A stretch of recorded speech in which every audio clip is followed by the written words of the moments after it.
ಈ ಕತೆ ಕೇವಲ ಕಾಲ್ಪನಿಕವಾಗಿದೆ. ಯಾವುದೇ ವ್ಯಕ್ತಿಗಳಿಗೆ ಹಾಗೂ ಊರುಗಳಿಗೆ ಸಂಬಂಧಿಸಿರುವುದಿಲ್ಲ. ಇದು ಕೇವಲ ಮನರಂಜನೆಯ ಉದ್ದೇಶ ಮಾತ್ರ. ಇದನ್ನು ದಯವಿಟ್ಟು ಯಾರೂ ಅನುಕರಣೆ ಮಾಡಬೇಡಿ. ಸರಿ, ಇನ್ನು ಕಥೆಯ ಕಡೆಗೆ ಬರೋಣ. ಸುರೇಶ ಹಾಗೂ ಸುನೀತಾ ಇಬ್ಬರ ಸಂಸಾರ ಬಹಳ ಸುಖವಾಗಿ ಸಾಗುತ್ತಿತ್ತು. ಹಾಗೂ ಅವರಿಗೆ ಎಲ್ಲವೂ ಇತ್ತು. ಆದರೆ ಅವರು ಮದುವೆ ಆಗಿ 6 ವರ್ಷವಾದರೂ ಅವರಿಗೆ ಮಕ್ಕಳು ಇರಲಿಲ್ಲ. ಇದೊಂದೇ ಅವರಿಗೆ ಕಮ್ಮಿ ಆಗಿತ್ತು. ಅವರು ಎಷ್ಟೋ ಡಾಕ್ಟರ್ಗಳಿಗೆ ತೋರಿಸಿದರು. ಆದರೂ ಏನೂ ಆಗಲಿಲ್ಲ. ಅವರು ಕೊನೆಗೆ ಯಾವುದಾದರೂ ಒಂದು ಅನಾಥಾಶ್ರಮದಲ್ಲಿ ಮಗುವನ್ನು ದತ್ತು ತೆಗೆದುಕೊಳ್ಳಲು ನಿರ್ಧಾರ ಮಾಡಿದರು. ಒಂದು ದಿನ ಸುರೇಶ್ ಅವನ ಸ್ನೇಹಿತನ ಜೊತೆ ಬಾರ್ನಲ್ಲಿ ಕುಡಿಯುತ್ತಿರಬೇಕಾದರೆ ಅವನು ಈ ವಿಷಯವನ್ನು ಅವನ ಸ್ನೇಹಿತನಿಗೆ ಹೇಳಿದನು. ಆಗ ಅದಕ್ಕೆ ಅವನ ಸ್ನೇಹಿತ, ಬೇಡ, ಈಗಲೇ ಆತುರಪಡಬೇಡ, ನನಗೆ ಒಬ್ಬ ಡಾಕ್ಟರ್ ಪರಿಚಯ ಇದೆ, ಅವರ ಹೆಸರು ರಮೇಶ ಅಂತ, ಅವರನ್ನು ನೀನು ಒಮ್ಮೆ ಭೇಟಿಯಾಗಿ ನೋಡು. ಮುಂದೆ ಏನು ಆಗದೆ ಇದ್ದರೆ ನೀನು ದತ್ತು ತೆಗೋ ಅಂದು ಡಾಕ್ಟರ್ ಅಡ್ರೆಸ್ ಕೊಟ್ಟನು. ಆಗ ಸುರೇಶನು ಮನೆಗೆ ಬಂದು ಸುನೀತಾಳಿಗೆ ಈ ವಿಷಯ ಹೇಳಿದನು. ಆಗ ಇದಕ್ಕೆ ಅವಳು ಸಹ ಹೋಗಲು ಒಪ್ಪಿದಳು. ಮರುದಿನವೇ ಇಬ್ಬರೂ ಆಸ್ಪತ್ರೆಗೆ ಹೋದರು. ಅಲ್ಲಿ ಜಾಸ್ತಿ ಜನ ಇದ್ದರು. ಅಲ್ಲಿ ಸುಮಾರು ಹೊತ್ತು ಕಳೆದ ಮೇಲೆ ಇವರ ಸರದಿ ಬಂದೀತು. ಆಗ ಇವರದ್ದೇ ಕೊನೆ. ಒಳಗೆ ಹೋಗಿ ರಮೇಶ್ ಹತ್ತಿರ ತಮ್ಮ ಪರಿಚಯ ಮಾಡಿಕೊಂಡರು. ಅವರು ಡಾಕ್ಟರ್ ಹತ್ತಿರ ತಮ್ಮ ಸಮಸ್ಯೆಯನ್ನು ಹೇಳಿಕೊಂಡರು. ಅದಕ್ಕೆ ಡಾಕ್ಟರ್, ಏನೂ ಹೆದರಬೇಡಿ, ನಮ್ಮ ಪ್ರಯತ್ನ ನಾವು ಮಾಡೋಣ ಎಂದು ಹೇಳಿ ನಾಳೆಯಿಂದ ಟೆಸ್ಟ್ ಶುರು ಮಾಡೋಣ ಎಂದು ನಾಳೆ ಬರಲು ಹೇಳಿದರು. ಮರುದಿನ ಅವರು ಡಾಕ್ಟರ್ ಬಳಿಗೆ ಹೋದಾಗ ರಾತ್ರಿ 8 ಗಂಟೆಯಾಗಿತ್ತು. ಅಷ್ಟು ಹೊತ್ತಿಗೆ ಅಲ್ಲಿ ಯಾವ ಪೇಷಂಟ್ ಕೂಡ ಇರಲಿಲ್ಲ. ಇಬ್ಬರೂ ಒಳಗೆ ಹೋದರು. ಡಾಕ್ಟರ್ ಅವರನ್ನು ಪ್ರೀತಿಯಿಂದ ಆಹ್ವಾನಿಸಿ ಕೂರಿಸಿದರು. ಕೊನೆಗೆ ಡಾಕ್ಟರ್ ಟೆಸ್ಟ್ ಶುರು ಮಾಡೋಣ ಅಂತ ಕೇಳಿದರು. ಅದಕ್ಕೆ ಇಬ್ಬರೂ ಕೂಡ ಸಮ್ಮತಿಸಿದರು. ಡಾಕ್ಟರ್ ಸುರೇಶನನ್ನು, ನೀವು ಸ್ವಲ್ಪ ಹೊರಗೆ ಇರಿ, ನಾನು ಟೆಸ್ಟ್ ಮಾಡಬೇಕು ಅಂತ ಹೇಳಿದರು. ಅದಕ್ಕೆ ಸುನೀತಾ ಸ್ವಲ್ಪ ಗಾಬರಿಯಿಂದ ಸುರೇಶನ ಮುಖವನ್ನು ನೋಡಿದಳು. ಅದಕ್ಕೆ ಸುರೇಶ, ಹೆದರಬೇಡ ಚಿನ್ನ, ನಾನು ಇಲ್ಲೇ ಇರ್ತೀನಿ ಅಂತ ಸಮಾಧಾನ ಮಾಡಿ ಹೊರಗೆ ಹೋದನು. ಅವನು ಹೊರಗೆ ಹೋದೊಡನೆ ಡಾಕ್ಟರ್ ಬಾಗಿಲ ಬೋಲ್ಟ್ ಹಾಕಿ ಸುನೀತಾಳನ್ನು ಒಮ್ಮೆ ನುಂಗುವಂತೆ ನೋಡಿದನು.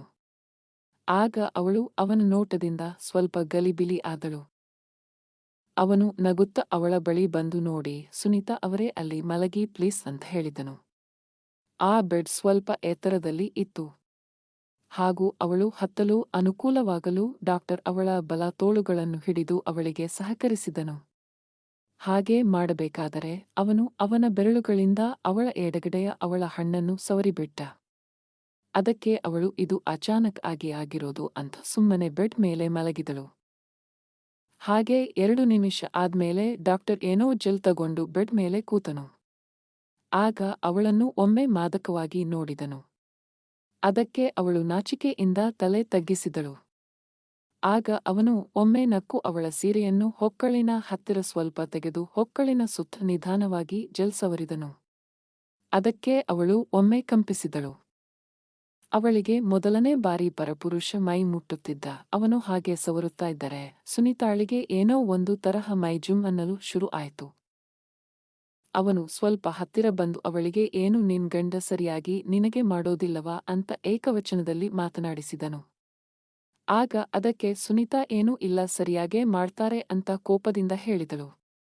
ಅದಕ್ಕೆ ಅವನು, ನೋಡು ಡಾಕ್ಟರ್ ಹತ್ರ, ಲಾಯರ್ ಹತ್ರ ಯಾವತ್ತೂ ಸುಳ್ಳು ಹೇಳಬಾರದು. ನಿನ್ ಗಂಡ ವಾರದಲ್ಲಿ ಎಷ್ಟು ಸಾರಿ ನಿನಗೆ ಮಾಡುತ್ತಾನೆ ಅಂತ ಕೇಳಿದನು.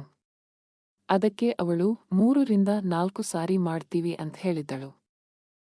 ಅದಕ್ಕೆ ಡಾಕ್ಟರ್, ಸರಿ, ನಿನ್ನ ಗಂಡನ ದೋಣ್ಣೆ ನಿನ್ನ ತಿನನೊಳಗೆ ಸರಿಯಾಗಿ ಹೋಗುತ್ತಾ ಅಂತ ಮತ್ತೆ ಪ್ರಶ್ನೆ ಮಾಡಿದನು. ಅದಕ್ಕೆ ಅವಳು ಹುಂ ಅಂತ ಹೇಳಿದಳು. ಆಗ ಅದಕ್ಕೆ ಡಾಕ್ಟರ್, ಹೋಗಲಿ, ನೀನು ಮಾಡಿಸಿಕೊಳ್ಳಬೇಕಾದ್ರೆ ನಿಂತು ತಿನಿಂದ ರಸ ಬರುತ್ತಾ ಅಂತ ಕೇಳಿದನು. ಅದಕ್ಕೆ ಅವಳು ಅದೇನೋ ಗೊತ್ತಿಲ್ಲ ಅಂತ ಹೇಳಿದಳು. ಅದಕ್ಕೆ ಡಾಕ್ಟರ್, ನೋಡು ಅಲ್ಲೇ ಇರೋದು, ನೀನು ಮಾಡಿಸಿಕೊಳ್ಳಬೇಕಾದ್ರೆ ರಸ ಬರಲೇಬೇಕು. ನಂಗೆ ನಿನಗೆ ಹೇಗೆ ಎಷ್ಟು ಉದ್ರೇಕ ಆಗುತ್ತೆ ಅಂತ ತಿಳ್ಕೋಬೇಕು ಅಂದು ಮೇಲೆ ಎದ್ದನು.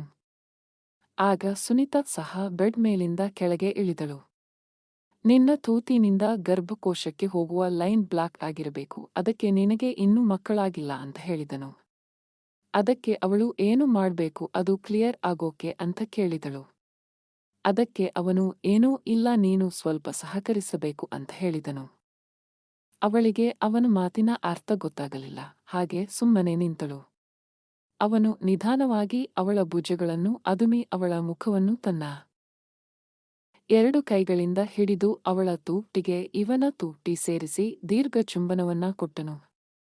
ಅವಳು ಗಾಬರಿಯಿಂದ ಅವನ್ನು ಹಿಂದೆ ತಳ್ಳಿದಳು. ಕೋಪದಿಂದ ನನ್ನನ್ನು ಸೂಳೆ ಅಂದುಕೊಂಡ್ರಾ ಈ ರೀತಿ ಮಾಡೋಕೆ ಅಂತ ಕೇಳಿದಳು. ಅದಕ್ಕೆ ಅವನು ಸಮಾಧಾನವಾಗಿ ನೋಡು, ನಿನಗೆ ಮಗು ಬೇಕಿದ್ದರೆ ಅದು ಕ್ಲಿಯರ್ ಆಗಲೇಬೇಕು, ಇಲ್ಲ ಅಂದ್ರೆ ಯಾವ ಡಾಕ್ಟರ್ ಹತ್ರ ಹೋದ್ರೂ ಏನೂ ಆಗಲ್ಲ. ನಿನಗೆ ಆಗೋಲ್ಲ ಅಂದರೆ ಬೇಕಾದ್ರೆ ಹೋಗು, ನನಗೇನು ಅಭ್ಯಂತರ ಇಲ್ಲ ಅಂತ ಹೇಳಿದನು. ಮಕ್ಕಳು ಇಲ್ಲದೆ ಜೀವನ ಕಳಿ, ನನಗೇನು ಆಗಬೇಕು ಅಂದನು. ಅವನು ಅವಳ ಹತ್ತಿರ ಹೋಗಿ ಅಳಬೇಡ ಚಿನ್ನ, ನಾನು ಇಲ್ವಾ, ನಿನಗೆ ಖಂಡಿತ ಮಗು ಆಗುತ್ತೆ ಅಂತ ಹೇಳಿ ಅವಳ ಕಣ್ಣೀರು ಒರೆಸಿದನು. ಹಾಗೆ ಒರೆಸುತ್ತಾ ಅವಳ ಕೆನ್ನೆಗಳನ್ನು ಅವನ ನಾಲಿಗೆಯಿಂದ ನೆಕ್ಕಿದನು.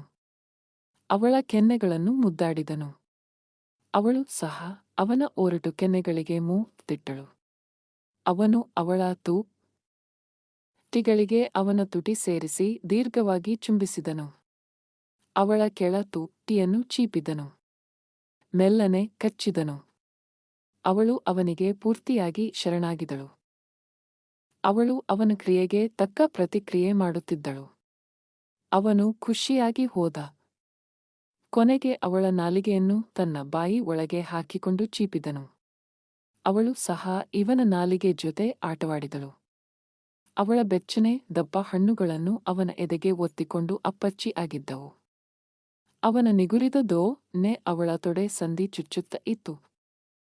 ಅವನು ಅವಳನ್ನು ಹಿಂದೆ ತಿರುಗಿಸಿಕೊಂಡನು. ಅವನ 2 ಕೈಗಳಿಂದ ಅವಳ ರಸಭರಿತ ಹಣ್ಣುಗಳನ್ನು ಹಿಸುಕಲು ಶುರುಮಾಡಿದನು.